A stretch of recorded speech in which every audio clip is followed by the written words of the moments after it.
আমি অফিসের কাজে সারাদিন ব্যস্ত থাকি। সকাল ৮টায় যাই, আবার রাত ১০টায় বাসায় ফিরি। এমন হয় মাঝে মাঝে রাত ১২টা বেজে যায়। আমার স্ত্রী শিমলা একা একা বাসায় থাকে। একদিন রাতে আমার ফিরতে দেরি হয়েছিল। বাসায় এসে স্ত্রীর অবস্থা দেখে মনে হলো আমার মাথায় আকাশ ভেঙে পড়ল। সে কিছুক্ষণ অবাক হয়ে বোকার মতো দাঁড়িয়ে রইল। বিপুলের নিরপেক্ষ মুডটা খারাপের দিকে মোড় নিল। এসব বিষয় কেউ না ভাবতে চাইলেও ভাবনাগুলো যেন জোর করে মাথায় ভর করতে চায়। খুব মেজাজ খারাপ আর বিরক্তি লাগছিল। মেজাজ গরম করে বিপুল বলল, কি গো, কি করছো? তার বউ উত্তর দিল, এই তো তোমার ডিম ভাজি, প্রতিদিন রাতে ডিম ভাজি খাওয়া, এটা কেমন অভ্যাস ধরেছ? হ্যাঁ, আর করতে পারবো না এসব, বুঝছো? ভালো লাগে না? বিরক্তি নিয়ে অনর্গলে বলে গেল শিমলা। মানে বিপুলের বউ? বিপুল বলল, তোমার ফোনে কেউ কল করেছিল। শিমলা বলল, কখন? বিপুল বলল, এখনই, একটু আগে। শিমলার মুখে আতঙ্ক লুকানোর অভিনয় লক্ষ্য করতে পারল বিপুল। শিমলা হাসির ভান করে মুখে ভাত তুলে দিয়ে বলল, কি গোকে ফোন দিয়েছিল? আর কি বলল? বিপুল বলল, দেখো তো নাম্বারটা চিনো কিনা। আর এই নাম্বারটা কার? শিমলা বলল, কি হয়েছে বলবা তো? না, আমি তো এ নাম্বারটি চিনি না। তুমি আমার সাথে এমন করছো কেন? আর এন আসার থেকে, ফোন আসার পর থেকেই দেখছি তোমার মোড অফ। কি বলেছে একটু বলবা? শিমলা বলল, ছেলেটি আমি ফোন রিসিভ করতেই বলে উঠল, হ্যালো শিমলা, কি করছো তুমি? কতবার তোমাকে ফোন দিচ্ছি, রিসিভ করছো না কেন? কেন, কাল দেখা হওয়াতে তুমি আমার প্রতি রাগ করেছ? নাকি তোমার সাথে আমি ভুল করছি? ভুল হলে বলো, ক্ষমা চেয়ে নিব। তাও আমার সাথে কথা বলো। এইটুকু বলে ছেলেটা ফোনটা কেটে দিল। বিপুল বলল, এইসব কি হচ্ছে শিমলা? আমি তোমাকে কত বিশ্বাস করতাম, আর তুমি বিশ্বাসের এই প্রতিদান দিলে। শিমলা বলল, বিশ্বাস করো, আমি এই ছেলেটাকে চিনি না। হয়তো তোমার কোথাও ভুল হচ্ছে। হয়তো ছেলেটা রং নাম্বারে ফোন দিয়েছে। শিমলা বলল, তুমি আমাকে ভুল বোঝো না প্লিজ। তারপর বিপুল এটাকে স্বাভাবিক মনে করল। ভাবল হয়তো রং নাম্বার। বিপুল এমনিতেই কিছু মনে করত না, কিন্তু শিমলার ভঙ্গিতে কিছু মনে করতে বাধ্য করছে। তারপরেও বিপুল সবকিছু স্বাভাবিকই ধরে নিতে চাইল। সকাল 11টা থেকে রাত 10টা পর্যন্ত ক্লান্তিকর অফিস করে বাসায় ফেরে বিপুল। ছুটির দিনগুলো ছাড়া তাতে কি? তার ইনকাম মোটেই কম নয়। বিলাসবহুল জীবনযাপন করেও মোটা অঙ্কের সঞ্চয় রাখা যায় অনায়াসেই। শুধু সময় পাওয়া যায় না, এটাই সমস্যা। যখনই সময় পাওয়া যায় তখনই শিমলাকে নিয়ে ঘুরতে বের হয় বিপুল। নিজের যোগ্যতার চাকরিটা পেয়েই শিমলাকে বিয়ে করেছিল সে 3 বছর আগে। প্রেমের বিয়ে। যেমন তাদের মানায় তেমনি তাদের আন্ডারস্ট্যান্ডিং। যেন একজন শুধুমাত্র আরেকজনের জন্যই। অফিসের কাজ করতে করতে হঠাৎ কাল রাতে ফোনের কথাটা মনে পড়ে গেল বিপুলের। অনেকটা ভুলেই গিয়েছিল সে। এই ভাবনাগুলোর মাথাচাড়া দেওয়ার ক্ষমতা প্রবল। আচ্ছা শিমলা সত্যি সত্যি কোনো সম্পর্কে জড়িয়ে পড়ছে না তো? যদি এমনই হয় তাহলে কি হবে তার ভালোবাসার? কি হবে বিপুলের ভবিষ্যৎ? আমায় ছেড়ে কি শিমলা চলে যেতে পারে অন্য কারো সাথে? দূর, কি সব ওলট পালট ভাবনা। শিমলা মোটেও সেরকম নয়। তাকে বিপুল ভালোভাবেই চেনে। শিমলা যে বিপুলকে খুব ভালোবাসে তা বিপুল ভালোভাবেই জানে। সে কখনোই বিপুলকে ছেড়ে যেতে পারে না। এসব ভেবেই নিজেকে ঠিক রাখতে চায় বিপুল। শিমলা রান্নাঘরে। আজও বিপুল হাতমুখ ধুয়ে খাবার টেবিলে বসল। আজ শিমলার ফোনটা টেবিলের উপর নেই। ফ্যানটা যে শিমলার হাতে তা ফোনের শব্দ শুনে বুঝতে পারল বিপুল। শিমলা ফোনটা কেটে দিল, তাও স্পষ্ট বোঝা গেল। বিপুল আর নিজেকে ঠিক রাখতে চাইল না। তাকে ব্যাপারটা বুঝতেই হবে। বিপুলের চোখে আজ ঘুম নেই। সে খেয়ালও করল যে শিমলার মধ্যে পরিবর্তন এসেছে। কতবার বিপুলকে মিস করেছে সেটাও গুনে রাখত শিমলা। এসব শুনে মন ভরে উঠত বিপুলের। সে শিমলার প্রতি ভালোবাসার দীর্ঘশ্বাস ফেলত চোখ বন্ধ করে। এখন আর তা হয় না। বিপুল তাতে অন্য কিছু ভাবেনি, কিন্তু এখন ঘটনাগুলো তাকে অনেক কিছুই ভাবাচ্ছে। শিমলা ঘুমিয়ে পড়েছে। বিপুল বালিশের কাছে থেকে শিমলার ফোনটা হাতে নিল। অনেকদিন হলো হাতে নেওয়া হয়নি ফোনটা। কল লিস্টটা একদম খালি, ব্যাপারটা স্বাভাবিক নয়। ইনবক্সে গিয়ে আটকে গেল বিপুল। ছেলেটার নাম রমশেদ খান। রমশেদ খান আর শিমলার কিভাবে পরিচয় হলো তা বোঝা যাচ্ছে না মেসেজগুলো দেখে। আগের অনেক মেসেজই ডিলিট করা হয়েছে। বিপুল সবগুলো মেসেজ পড়তে থাকলা। গত কয়েকদিনে ৩ থেকে ৪ বার কথা হয়েছে ওদের। এই দেখা করাতে দুজন দুজনের প্রতি আরও দুর্বল হয়ে পড়েছে।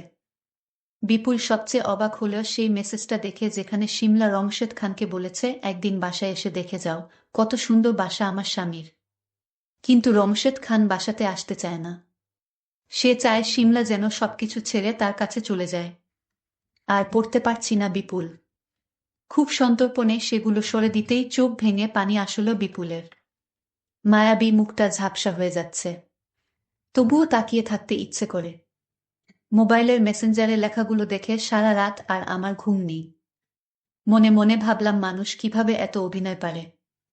এইভাবে সকাল হয়ে গেল।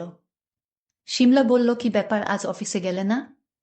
বিপুল বলল, ছুটি নিয়েছি। ভালো করিনি। শিমলা বলল, ও আচ্ছা, হ্যাঁ ভালো করেছ। বিপুল বলল, চলো ঘুরে আসি আজ দূরে কোথাও। কত সুন্দর মেঘলা দিন আজ। আগের মতো খুশিটা শিমলার মধ্যে লক্ষ্য করা গেল না। খুশি হওয়ার ভান করেই সে বলল, হ্যাঁ চল। এই জায়গাটাতে বিপুল আর শিমলার প্রথম ভালোবাসার সাক্ষাৎ হয়েছিল। এতদিনে আসা হয়নি আর। আজ শিমলাকে এখানেই নিয়ে এসেছে বিপুল। পাশেই নদী, প্রচুর বাতাস, তার উপর আজ রোদও নেই। একটা সুন্দর দাঁড়ানোর জায়গা। কিন্তু শিমলার মুখে মেঘলা আনন্দের ছাপ। বিপুল বলল, তুমি কি ভালো আছো শিমলা? শিমলা বলল, কেন? দেখতেই তো পাচ্ছ তোমার সাথে ঘুরতে এসেছি, তাও আবার এমন একটি জায়গায়, ভালো থাকবে না? বিপুল বলল। অকপটেই উত্তর দিল শিমলা। বিপুল বলল, রমশেদ খান কে? ভীতি আর বিস্ময় নিয়ে আটকা আটকা গলায় শিমলা বলল, রমশেদ খান? রমশেদ খান কে? যা আমি জানি তা কেন অয়থা লুকোনোর চেষ্টা করছে শিমলা? কি লাভ তাতে? এসব বলতেই শিমলার সামনেই বিপুলের চোখ ভরে উঠল। শিমলা আর কিছু বলতে পারল না। সে মাথা নিচু করে থাকল। শিমলা, আমার দোষটা কি বলতো? কি দোষ আমার? আমি তোমাকে ভালোবাসি শিমলা। তুমি আমার ভালোবাসাকে এইভাবে অপমান করলে। এইভাবে? কিভাবে পারলে তুমি শিমলা? যে চোখের পানি মুছলে আবার পানি আসবেই, সে পানি মুছে কি লাভ? তাই চোখের পানিগুলো চেহারা বয়েই নামতে থাকলো বিপুলের। শিমলা পাথর হয়ে আছে। এই জায়গাতে দাঁড়িয়েই তুমি আমায় কথা দিয়েছিলে, ভুলে গেছ? তুমি বলেছিলে পরিস্থিতি যেমনই হোক না কেন তুমি আমাকে ছেড়ে যাবে না কখনোই, মনে পড়ে শিমলা? কথাগুলো বলতে বলতে অনেকবার আটকে গিয়েছিল বিপুল। তার কান্না তাকে আটকিয়েছে। বিপুলের কান্নায় শিমলাও পারল না নিজেকে ঠিক রাখতে। শিমলাও ছেড়ে দিয়েছে চোখের পানি। বিপুল এগিয়ে এসে শিমলাকে বলল, কাঁদছে কেন তুমি? তুমি ভেবো না আমি তোমাকে এখন ভালোবাসি না শিমলা। তুমি আমার কাছে সবসময়ই তেমনই, যেমন ছিলে। যা হবার হয়ে গেছে শিমলা, প্লিজ তুমি ফিরে আসো। প্লিজ শিমলা। শিমলা তার কান্নাকে আর সামাল দিতে পারল না।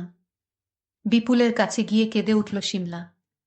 দুজনের সেই দৃশ্যটা মনে হয় শুধু উপরে আকাশটা দেখে হেসেছিল। হয়তো মেঘগুলো দূর থেকে দেখছিল তাদের এই অনুপ্রেরণামূলক দৃশ্য। তারপর তারা বাসায় চলে আসলো। পরের দিন বিপুল অফিসে চলে গেল। অফিসে অনেক কাজের চাপ ছিল। বাসায় ফিরে শিমলাকে দেখবে বিপুল, এটাই কেন জানি খুব আনন্দের বিষয় মনে হচ্ছে আজ। শিমলা তার ভুল বুঝতে পেরেছে। সে কখনোই এমন ভুল আর করবে না। কাল রাতে এ কথাই বলেছে শিমলা। কাজের চাপ বেশি থাকলেও তা আজ ক্লান্ত করতে পারেনি বিপুলকে। বিপুল বাড়িতে যাওয়ার আগে মার্কেট থেকে একটা লাল টুকটুকে শাড়ি কিনে নিল, ঠিক যেন বিয়ের শাড়ি। শিমলা খুব খুশি হবে। ঘরে ঢুকে ব্রিফকেসটা রাখতে রাখতে বিপুল শিমলাকে ডাকছে, দেখো তার শাড়িটা কেমন? কই গেলে শিমলা? কি ব্যাপার? কোনো ঘরেই শিমলা নেই। দরজাটাও তো খোলা ছিল। বাসার নিচে দারোয়ানের কাছে চলে গেল বিপুল। দারোয়ানকে বিপুল বলল, তোমার ম্যাডাম কই? দারোয়ান বলল, স্যার উনি তো বাইরে গেছেন সেই দুপুরে। দুই হাতে দুইটা বড় বড় ব্যাগ ছিল। বিপুল বলল, কিছু বলে গেছে? দারোয়ান বলল, জি স্যার। ম্যাডাম বলল যে উনি রমশেদ খান নামে কারো কাছে যাচ্ছে, আর আপনি যেন তাকে না খোঁজেন। মাথা নিচু করে আটকে আটকে বলল দারোয়ান। শিমলার সব নম্বরে ফোন দেওয়ার চেষ্টা করলেও সব বন্ধ। আর কিছু বাকি থাকলো না বুঝার। সব পরিষ্কার। ঘরে গিয়ে নিঃস্ব মানুষের মতো শুয়ে পড়ল বিপুল। মনে অনেক কষ্ট নিয়ে বিপুল বিছানায় শুয়ে শুয়ে কান্না করতে লাগল। বিপুল মনের কষ্টে বলতে লাগল, শিমলা, জানি না কোনো অপরাধে তুমি আমায় ছেড়ে চলে গেছ, আমাকে খুব অসহায় করে। যাক, তোমাকে এত কিছু করার পরেও যেহেতু তুমি আমাকে ছেড়ে চলে গেছ, তাহলে তোমাকে আর আমি খুঁজব না। যত কষ্টই হোক আমি রাখার চেষ্টা করব। এইভাবে বিপুল রাতের অন্ধকারে একা একা কাঁদতে শুরু করল। বিপুলের কাছে মনে হলো যেন রাতের মতো তার পুরো জীবনটাই অন্ধকার হয়ে গেছে। অপরদিকে শিমলা রমশেদ খানের সাথে সুখের ঘর বাঁধার স্বপ্ন বুনছে। ভালোই ছিল রমশেদ খানের সাথে। রমশেদ খানের সাথে 3 মাস ঘর করার পর হঠাৎ একদিন দেখল রাতে আর রমশেদ খান বাসায় আসেনি। রমশেদ খানের মোবাইলে শিমলা ফোন দেয়, ফোন বন্ধ। এদিকে রমশেদ খানও গ্রামের বাড়ির ঠিকানাও শিমলা জানে না। অনেক কষ্ট করে শিমলা রমশেদ খানের গ্রামের বাড়ির সন্ধান নেয়। রমশেদ খানের গ্রামের বাড়িতে গেলে রমশেদ খানের বাবা, মা, ভাই, বোন সবাই মিলে দূর দূর করে শিমলাকে তাড়িয়ে দেয়। আর তার বলে দেয় যে রমশেদ খান বিদেশ চলে গেছে। সেই যে রমশেদ খান বিদেশ চলে গেছে, শিমলার সাথে আর কোনো যোগাযোগ করে নাই। কিন্তু এটা ছিল রমশেদ খানের অভিনয়। শিমলার বাবার অনেক সম্পত্তির মালিক। সেই লোভে রমশেদ খান শিমলার বাপকে বন্দী। সেই ব্যাপারটা পরে বলছি, সব জানতে পারবেন। ঠিক এই মুহূর্তে শিমলা কি করবে বুঝে উঠতে পারছে না। খাওয়া দাওয়া নেই, পাগলের মতো হয়ে রাস্তায় রাস্তায় ঘুরছে। আর মনে মনে শিমলা ভাবছে কোনো মুখে তার প্রথম স্বামী বিপুলের নিকট মুখ দেখাবে। এসব ভাবতে ভাবতে হঠাৎ রাস্তার পাশে অজ্ঞান হয়ে পড়ল। তখন লোকজন তাকে একটা হাসপাতালে ভর্তি করে তাকে সুস্থ করে তুলে। শিমলার যখন জ্ঞান ফিরল তখন সে চিৎকার করে বিপুলকে ডাকতে লাগল, আমার স্বামী কোথায়, আমার স্বামীকে তোমরা এনে দাও। পাগলের মতো কাঁদছে আর বলছে। ততক্ষণে মনে পড়ল শিমলার, না, আমি আমার স্বামীর কাছে যাব না। স্বামীর কাছে যাওয়ার আগে আমি প্রতিশোধ নিব। আমার সাথে যে প্রতারণা করলো তার শাস্তি অবশ্যই পেতে হবে। শিমলা থানায় গেল, রমশেদ খানের বিরুদ্ধে জিডি করল। রমশেদ খানকে পুলিশের কর্মকর্তারা তাকে নোটিশ দিল। রমশেদ খানকে জেলে যেতে হলো। এই দিকে শিমলা নিজের কাছে হেরে গেল। শিমলা নিজেই ওপারে চলে গেল। তার স্বামী বিপুল তাকে খুঁজতে লাগল। হঠাৎ দেখল তার শিমলা লাশ হয়ে রাস্তার পাশে পড়ে রইল। বিপুল চিৎকার দিয়ে কাঁদতে লাগলো আর বলতে লাগলো, তোমার সমস্ত অপরাধ আমি মেনে নিতে পারতাম শিমলা, তুমি কেন চলে গেল আমাকে ছেড়ে? হঠাৎ লক্ষ্য করলাম শিমলার হাতের মুঠোয় একটা চিঠি। বিপুল চিঠিটা হাতে নিয়ে দেখল চিঠিতে লেখা ছিল, তুমি আমায় ভুল বুঝো না, আমি কোনো অপরাধ করিনি। রমশেদ খান আমার বাবার সম্পত্তির উপর লোভ ছিল, তাই সে তোমার সাথে ব্যবহার খারাপ করতে বাধ্য করেছে রমশেদ। আর তাই আমার বাবাকে আটকিয়ে রেখে আমায় ফোন দিয়ে বলেছিল, তোর বাবাকে বাঁচাতে চাইলে তুই তোর স্বামীর কাছ থেকে চলে আয়। আমাকে ঠিক 2 দিন সময় দেওয়া হয়েছিল। 2 দিনের ভিতরে তার কাছে না গেলে আমার বাবাকে মেরে ফেলবে। আমি কোনো উপায় না পেয়ে তোমাকে না জানিয়ে রমশেদ খানের কাছে চলে গেলাম আমার বাবাকে বাঁচাতে। রমশেদ আমাকে বিয়ের প্রস্তাব দিয়েছিল, আমি মেনে না নিয়ে তাকে চড় মেরেছিলাম। তারপর আমার বাবা এবং আমাকে শাস্তি হিসেবে 3 মাস বন্দি করে রেখেছিল। আর সবাই ভাবছে আমি রমশেদ খানকে বিয়ে করে সংসার করছি। মূল তো এসব মিথ্যা। আমি রমশেদ খানের সাথে সংসার করিনি। আমাকে মিথ্যা অপবাদ দেওয়া হয়েছিল। আমি তোমার মা হতে চলেছিলাম, রমশেদ খানের নয়। কিন্তু সমাজ তো আমার কথা কিছুতে বিশ্বাস করবে না। আর তাই বেঁচে নিলাম সহজ পন্থা, চলে গেলাম দুনিয়া ছেড়ে। আমাকে তুমি ক্ষমা করে দিও। ইতি তোমার শিমলা। চিঠির লেখা পড়ে আমার চোখ দিয়ে অশ্রু ঝরছে। আমি এখন বাঁচব কি নিয়া তুমি বলো, এই শিমলা বলো। আজকের গল্পটি এখানেই সমাপ্ত করলাম। কে কোনো জায়গা থেকে আমার ভিডিও দেখছো তা অবশ্যই কমেন্ট করে জানাবে। ধন্যবাদ।